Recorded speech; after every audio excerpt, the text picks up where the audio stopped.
Alright. We just got smacked earlier today on the motherfucking warm-up game.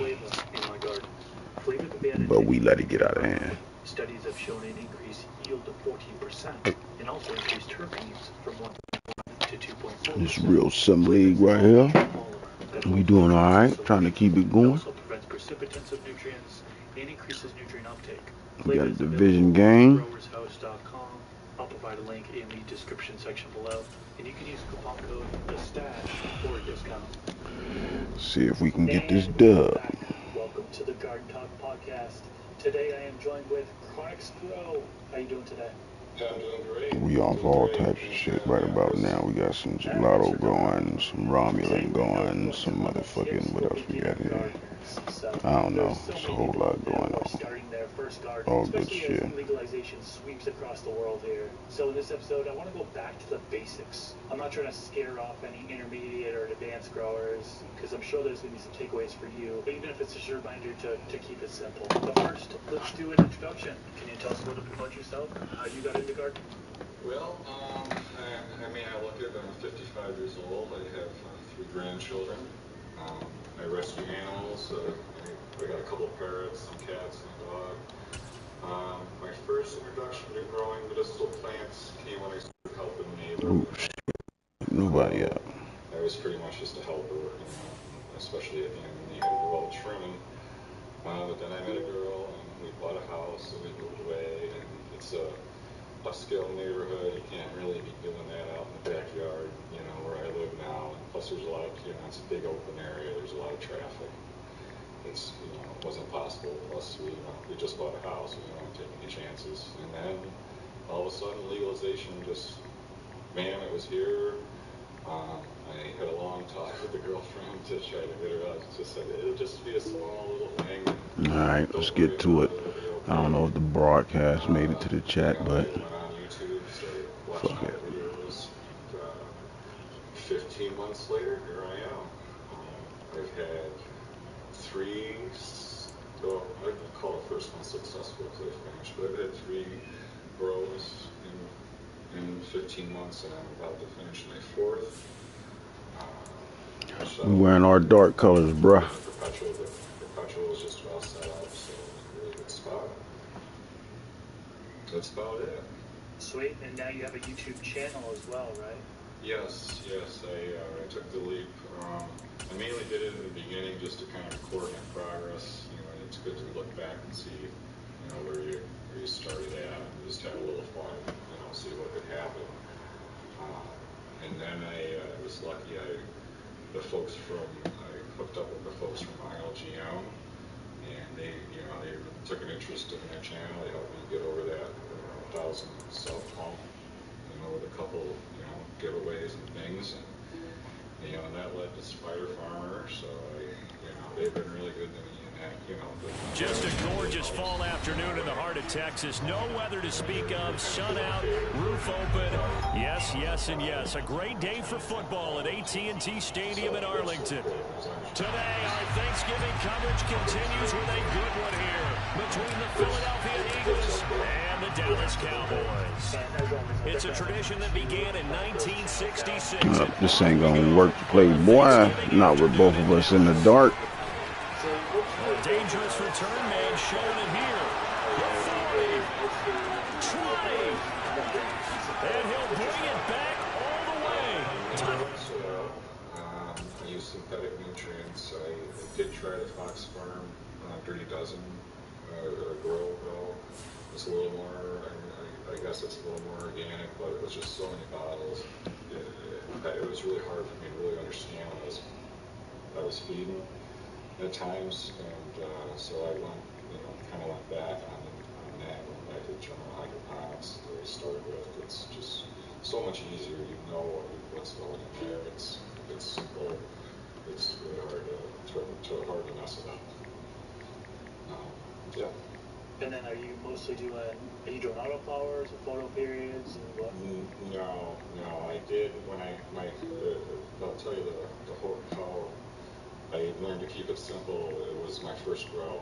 I went on YouTube, I watched all these videos, and some of the choices I made, I started out with DWC, I had autoflowers and photo periods in the same time, and I had HPS lighting in a tent over the buckets. So as you can imagine, it was a struggle. I was like, oh, my water's getting too hot. I had to do, I had to wrap the buckets and cover them so keep the temperature down. You had to monitor the pH all the time. Cuz probably tripping, thinking he got a score, and I quit on him on some spazzing shit, but I can't play with both of us in dark uniforms, man. I'm old from far back. That shit look the same. Even though we had on our silver pants. My TV ain't big enough to see all that shit, goddammit. We 65, but I'm down near 50.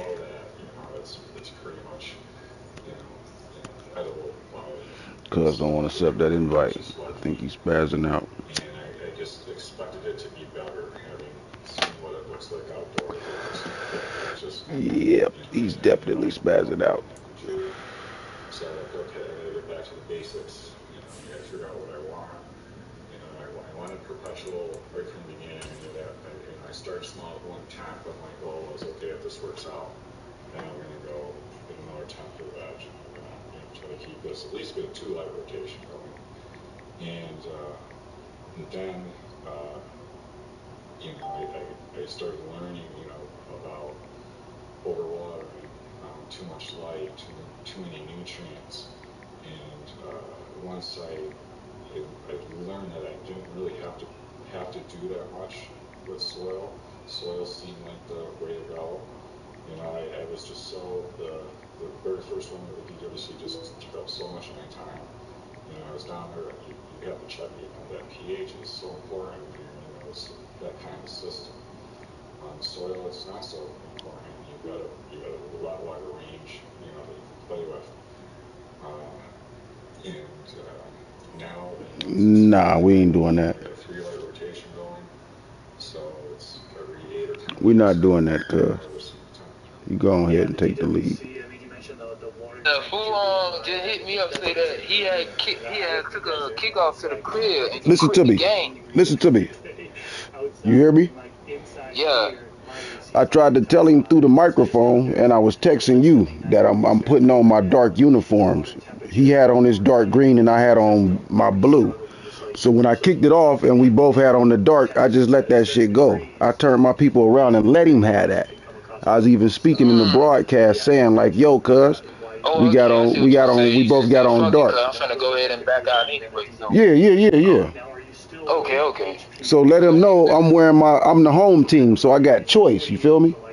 All right, I'm finna let him know right now. Yeah. So y'all in the game now, or y'all ain't? Nah, I sent 2 invites, but I think Cuz upset. He feels some type of way. He don't understand what's going on. I'm finna hit him up right quick. Yeah, like I was texting you trying to hurry up and get that message through, but while I was doing that, he hit the ready button. So I started speaking through the microphone, but he might be in a chat or something. Alright, I'm finna call him right now. Alright, yeah, let him know put on his white or something, cause I can't. I'm older, so that shit look the same to me if everybody got on dark shit. Alright, I got you. Alright, it's old. Yeah. Alright, we gonna try this again. We got a misunderstanding going on. It's all good. But a lot of people would say I grow up pretty cool. I never hit about 80 degrees at the time. That's pretty rare. That's a real hot day. That must be nice. For me, it's a struggle. I'm always running an AC to try to keep things cool. But, when it comes to lighting, I want to dig a little bit deeper into that because there's so much when it comes to lighting. I mean, it's so easy to look at lighting, if you're shopping for lighting, seeing all these different technical specifications and get overwhelmed, right? So, do you have any general advice for beginners, maybe that they're shopping for light or even using light, tips for using lights? Well, light's important. If you're gonna veg, light's a little less. The kind of light you veg with is a little less important than the kind of light you flower with. I mean, your yield is based on your light, your wattage of the amount of power that your light is putting out.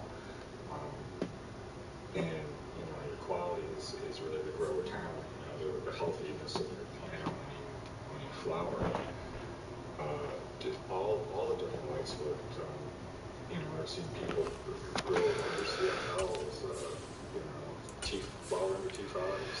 You can flower under any of the systems work. It really, it's what you can afford. I think this cat really having Starting small, issue right about now. He don't want to accept the invite. Started small with HPS system, 600 watt HPS system. It's nothing. You have a dimmable ballast. You get 2 bulbs, ballast, a hood. And it's pretty cheap. And you have the wattage. The 600 watts and 4x4 is kind of really what you want. To really flower out the plant. And get some yield. I use T5s. In fact, I just like the way I tried to do a little LED. We got some problems going on there. I like the way the T5s work. I start with very little light. I sprout with a 2-foot T5, and I just put it right on top of the dome. That's good for 2-3 weeks. That will sprout 50 seedlings. We getting the force wind. Homeboy gotta leave. Light will take care of them for 2 weeks. Then, obviously you've got to pull them out and you put them in party cups. They're a little more spaced apart. You need a little bit more. I have a 2-bulb T5. I have one of those little divided up tents. It's got the little shell. So I have my little seedling dome on top. Down below, I've got a little 2-bulb one. If I'm only sprouting a few, I can put them under that. And I have a 4-bulb one that fills up kind of like the 3x3 space. And then when they get a little bigger in the solo cups, I can keep them all in there. It's all on that 24-hour light cycle. So, that all works out great. Then I move them to 2x4. That's got 4-foot T5 bulbs in it. And that's where I grow them. I try to fill that 2x4 out, get a full canopy in that. Once that 2x4 is full, that halfway fills my 4x4. And then when I flip the flower, the stretch, they'll grow twice as big. And then I've got a full canopy. And it really kind of, I really try to step the lighting up. It's a very slow incremental process. When they're little and they're young, they don't need a lot of light. They just need a little bit of light, and that little bit of light is what we try to grow roots. All right, let's go ahead to our other league game, yeah. Stage, you're trying to get the roots to grow, and just a little bit of light is all they need. And it's cheap, and it takes what you the a lot fuck? of money. Too. What the fuck going on? Blasting it with more light than it needs. They respond a lot better. I strongly believe that light is like kind of shifting gears in the car. It's got to be kind of working. And if you hit it at the end where that last couple weeks you're at 100% and your flower's not, you did it right. And you're getting the max. Then your plants are getting the maximum amount of watts, the maximum amount of light. You really need it when they're finishing off, and you can use that gas. Yeah, and I just want to repeat what you had said towards the beginning there is the light that you could use. A lot of people get caught up to you need 3,000 K for flower and 4,000 K for vegetation stage, and that's just not entirely true. You can literally grow the plant from seed to harvest with the same spectrum. All right. So I think a lot of people, unfortunately, are beginners. It's gonna be a rough one. 2 different grow lights in order to